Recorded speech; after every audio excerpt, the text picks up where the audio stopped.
Hi, I am Rojes, Managing Director of Alpha Academy and Genius Integrated School.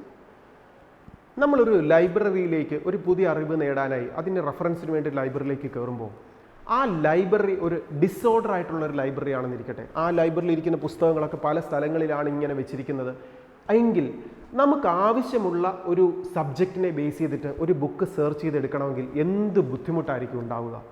നാം ആ ലൈബ്രറിക്കകം മുഴുവൻ കുറേ അധികം സെർച്ച് ചെയ്ത് ഇത് എവിടെയാണ് ഇരിക്കുന്നതെന്ന് കുറേ തപ്പിയിട്ട് അവസാനം ഇത് കിട്ടാതെ വരുമ്പം ഡെസ്പായി മടങ്ങുന്ന ഒരു രീതി നമുക്ക് അനുഭവിക്കാൻ പറ്റും.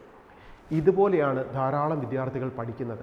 അവർ പഠിക്കുന്നത് കുറേയധികം കാര്യങ്ങളുണ്ട്. ഇതൊന്നും കൃത്യമായി ബ്രെയിനിൽ അല്ലെങ്കിൽ നമുക്ക് റീകളക്ട് ചെയ്യാൻ പറ്റുന്ന രീതിയിൽ ഒരു ഓർഡറിൽ സേവ് ചെയ്യാൻ ശ്രമിക്കത്തില്ല. അതുകൊണ്ട് എന്താ പറ്റുക, പരീക്ഷയ്ക്കിരിക്കുമ്പോൾ അല്ലെങ്കിൽ ഒരു പ്രസൻറ്റ് ചെയ്യേണ്ട എവിടെയും ആവട്ടെ നമ്മൾ പഠിച്ച കാര്യങ്ങൾ കൃത്യമായി പ്രസൻറ്റ് ചെയ്യുമ്പോഴാണല്ലോ നമുക്ക് റാങ്കുകൾ കിട്ടുക, മാർക്കുകൾ കിട്ടുക, നമ്മളൊരു വിന്നറാകുക, ഇതൊക്കെ സംഭവിക്കുന്നത്.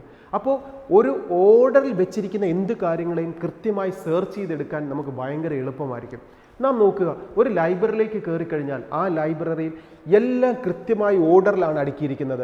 ഒരു ABCD ഓർഡറിൽ അവിടുത്തെ ബുക്കുകൾ വെച്ചിരിക്കുന്നു. ഇനി അത് തന്നെ ബയോളജി റിലേറ്റഡ് ആണെങ്കിൽ, ഫിസിക്സ് റിലേറ്റഡ് ആണെങ്കിൽ, കെമിസ്ട്രി റിലേറ്റഡ് ആണെങ്കിൽ ഇതൊക്കെ ഓരോ സെക്ഷനിൽ കീപ്പ് ചെയ്തിരിക്കുന്നു. ഇങ്ങനെ വെൽ അറേഞ്ച് ചെയ്തിരിക്കുന്ന ഒരു ലൈബ്രറിയിൽ നിന്നും നമുക്ക് നോളജുകൾ എടുക്കാൻ അല്ലെങ്കിൽ റീകളക്ട് ചെയ്യാൻ, ഒരു ബുക്ക് എടുക്കാൻ നമുക്ക് ഭയങ്കര എളുപ്പമായിരിക്കും. ഇതേപോലെ ഒരു വിദ്യാർത്ഥി പഠിക്കുന്ന സമയത്ത് പഠിക്കാനുള്ള സബ്ജക്റ്റുകൾ ഏതുമാവട്ടെ, പോർഷൻസ് ഏതുമാവട്ടെ, കൃത്യമായ ഒരു മെത്തേഡിൽ നമ്മുടെ ബ്രെയിനിൽ സേവ് ചെയ്യുന്ന ഒരു സിസ്റ്റം പഠനത്തിൽ കൊണ്ടുവന്നാൽ കൃത്യമായി ഓർത്തിരിക്കാനും റീകളക്ട് ചെയ്യാനും ഒരു വിദ്യാർത്ഥിക്ക് സാധിക്കുന്നു.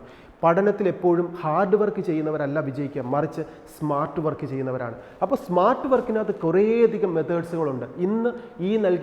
ഇന്ന് നാം മനസ്സിലാക്കിയ ഈ ടിപ്സ് പോലെ പുതിയ പുതിയ ടിപ്സുകൾ വീണ്ടും വീണ്ടും നമുക്ക് മനസ്സിലാക്കാം. ഇത് വിദ്യാർത്ഥികൾക്ക് പ്രയോജനപ്പെട്ടെങ്കിൽ ഇതേപോലുള്ള പുതിയ കാര്യങ്ങൾ നിങ്ങളിലേക്ക് എത്താനായി ഈ ചാനൽ സബ്സ്ക്രൈബ് ചെയ്യുക, ഷെയർ ചെയ്യുക, കമൻറ്റ് ചെയ്യുക.